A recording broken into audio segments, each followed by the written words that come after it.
PittCaleb here from New Jersey, USA. I have long considered putting together a longer form vlog about some of my travels, and now the time is right to do the first of these series. This here is a map that I've literally been maintaining for decades, showing all the places that I've been. There's two things that bother me with this map. This section down here with the southeast United States, all the way from New Mexico over to Alabama and Mississippi and Louisiana, and this section up here encompassing the Dakotas, Montana, Idaho, and Wyoming. To say that I have planned trips to both of these locations over the years is an understatement. The fact that they've never happened is a sad truth.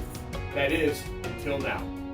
Not only have I completed my planning for what I have titled Caleb's Epic Solo Road Trip, it's on the calendar and is set to commence in only a couple of weeks' time. There are only 3 goals for this trip. Number 1, visit the 5 northern Midwest states that I've never been to. Number 2, spend time hiking and camping in Yellowstone National Park. And number 3, visit an old friend I haven't seen in 20 years and an uncle I haven't seen in 10. Everything else is pure gravy. My plan is to stop whenever and wherever I want, without reason, without needing to explain myself to anyone, and just do whatever it is I want to do. You will soon see there are some days that I travel relatively little, and there are others that I may spend entirely too much time on the road. I honestly don't know if the days that I had planned to stop at 6 p.m., I'll want to continue till 10. Or on days that I plan on putting 12 hours in driving, I'll want to stop at 6. And that's okay. I have very few hard stops on this trip. I have no hotel reservations. I plan on camping a few nights, and I can do more if necessary. I kind of, probably, sort of, should be back home at some point to, my day job and all. But other than getting home, once I leave, I can add, delete, modify this trip to my heart's content. Maybe I get to day 3 and decide to come home. Maybe I find a state park and I just camp there for a week, off the grid and alone with my thoughts. There is no telling what this trip will do. I just hope you join me for the journey. So let's get to it. Where am I going and what am I planning on doing? I guess my starting point is right here in central New Jersey. Segment 1 will have me driving west all the way out to Bloomington, Indiana to drop my son off for his freshman year at IU. Hoping that his move-in on my final day in town will be in the morning. If I can depart by 1, I can get myself to Milwaukee to visit my old middle school and high school friend Mark. I haven't seen him in, I believe, 20 years, and it will be great to see him again. Departing Milwaukee, I hit my first bucket list stop of the 6,000-mile road trip, the Field of Dreams filming site in Dyersville, Iowa. Bonus, my friend David lives nearby, and we haven't seen each other in a few years, so this will be my second reunion of this trip. Only have a couple of hours, but before I find my final destination for the day, it's a quick stop at the Spam Museum in Austin, Minnesota. Again, just because. The end point for segment 3 is Minneapolis, where I can catch up with my uncle, who I also haven't seen in many years. Segment 4 is where the real trip begins. So far, I've been to all these states and even been to all these cities and seen all these people. Now it's time for the real adventure. Since goal number 1 is visiting 5 missing states, I need to go a little off optimal route here to hit Fargo, North Dakota. I found a bunch of small things to do in Fargo, so I'll do 1 or 2 of them before getting back on the road. I'll be honest, my planning spreadsheet has an hour allotted to the town. Apologies to those who live there. I know Fargo has a lot more to offer, but for now, it's back on the road for me. Heading south, almost 5 hours away, is the famed Corn Palace. I know it's cheesy, but that's what this road trip is about, right? My grandparents used to do a huge national road tour every year or 2. I will never forget the photos and the souvenirs they brought back from the Corn Palace, what must have been 40 years ago now. For that point, this place has sentiment, even though I've never been. In some way, I'll be walking on the steps and along the roads that my grandparents once traveled. At the end of the day, likely in the Mitchell, South Dakota area, I'll have added 2 of those missing 5 states, visited 3 long-lost friends, and clocked 2,500 miles already. Zoinks. And the trip has just begun. The next day is probably the most exciting for me on paper. Lots of quick segments and neat stops. First up is the Minuteman National Historic Site, where I can visit an actual Minuteman silo. Unfortunately, the underground tour is already booked, so I can only see the museum and view from the top. After that is a trip to the Badlands, where I'll get out of the car and do a little bit of hiking for sure. I've allotted a few hours here. Then it's on to Waldrug. Again, no need to explain myself to you of all people. It's what I want to do, so I'll do it. Plus, I think they have a Tesla chargers here, so it'll be a natural stop regardless. After my charge time is finished, it's over to Rapid City and Mount Rushmore. Depending on what time I arrive will dictate how much time I spend in town before hitting the monument and watching the lighting ceremony. I've wanted to see this place since I was a little kid. It's okay, my dad never took me to the Grand Canyon either. I'm prepared to be disappointed. If I stay overnight in the Rapid City area, my planned driving the next day is intense. Not entirely sure where this day will end and where the next will begin, or what stops may be skipped to make that happen. On the agenda is a quick stop downtown Sturgis and a photo on Main Street. For a brief hour or two, I debated doing this entire trip on the motorcycle, by the way. From Sturgis, I plan to hit Deadwood, a genuine historic town where Wild Bill Hickok made his name. No idea what I'll do there or for how long, but it's a stop I want to make. Then it's on to Little Bighorn, where Custer made his famous last stand and now stands a Native American memorial. According to my ballpark planning, which includes time spent charging and time stopped at attractions, it will be about 3:30 p.m. when I depart Little Bighorn, and I still have about 5 hours of driving to get to Yellowstone.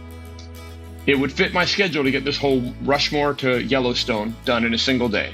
But again, if I can't and don't, that's all good. My car, which we'll talk about more in the next video, is outfitted to camp. So in worst case, I can pull over somewhere, do a little interior rearranging, and call it a night.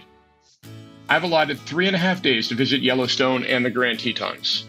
I'll see the big sights, Old Faithful, the Grand Canyon of Yosemite, and hike around the base of the Grand Tetons, but I have plenty of time to get off the path and do some other exploring.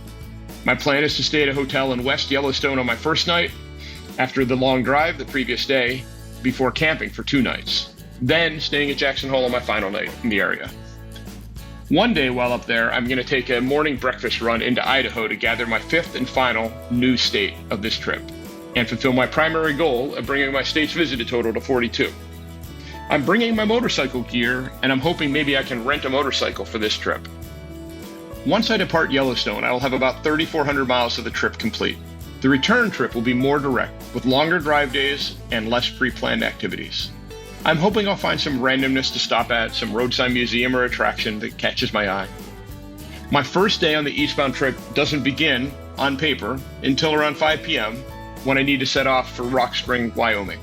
It's not a destination, it's just the first planned stopping point on our way out of Dodge, if you will. If things go as planned, I'll pull in around 9 p.m. and call it a day. The next return leg is also nothing but driving. I'm showing about 9.5 hours from Rock Springs to Grand Island, Nebraska. I've been told this part of the country is boring and absolutely nothing to see or do. I have nothing planned at all, but as I've already said, if I can find or see something, I'll definitely be stopping to check it out. The third return leg finally has some activity. I'm planning to visit the Brown versus the Board of Education National Historic Site in Topeka around lunch. And then a little bit later, the Harry S. Truman Museum in Independence, Missouri. And then, although I've been there before, I plan on ending the day in St. Louis and visiting the Arch first thing in the morning. My National Parks passport is already stamped from a visit a few years ago, but it feels appropriate to hit this gateway monument as I return from this explorative trip. After visiting the Arch, I dive south and out of the way one final time with the intent of passing through Metropolis, Illinois, where they've themed up downtown with a Superman motif. This is one thing that easily could be cut from my trip if time or energy become in short supply. The plan would then be to make it to Dayton, Ohio by nightfall, so I can go to the Air Force Museum first thing in the morning. I've been here once before, but we arrived 15 minutes before close and saw basically nothing. I have a 3-hour visit noted in my planning spreadsheet and can allocate more if I desire. After leaving Dayton, it's familiar highways home for me. I noted an overnight in Breezewood, Pennsylvania, the town of motels, as the billboard once read, which will leave only 4 hours to get home once I wake up. Right now, the trip is specking out at 17 days and about 6,000 miles. I look to have over a full day of fudge factor, and that will give me the opportunity to take a little longer to get place to place, or maybe stay an extra day somewhere I hadn't planned, or if I find some side trip that I want to do, I can do it. Or, I just come home a day early and sleep in my own bed with my girlfriend again. Who knows? One last note about this trip, and perhaps the most important point. Although I invited many friends and family to join me, I'm taking this trip alone. I consider myself an extrovert, and this is going to be a growth experience for me. I have what could probably be considered a clinical addiction to news. I'd like to argue that I cured my social media addiction over COVID, but I still consume probably more than I should. We all do, right? My plan for this trip is to turn it into a legitimate detox. I plan on staying off both traditional news as well as social media for the entire trip. I will be posting travel updates here, you'll see them, but I will not be consuming social media. I am going to do my very best to also consume no news whatsoever. Maybe I need to enlist a friend to clip the important headlines and give me some reading material when I get back.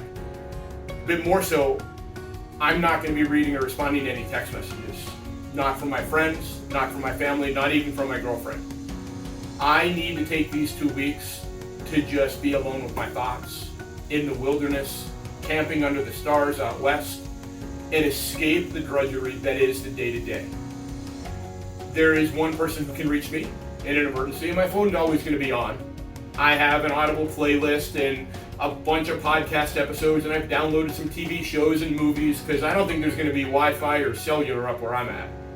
But in general, I'm withdrawing from the modern world for this whole stretch. The hope is that when I come back, I will be a better person.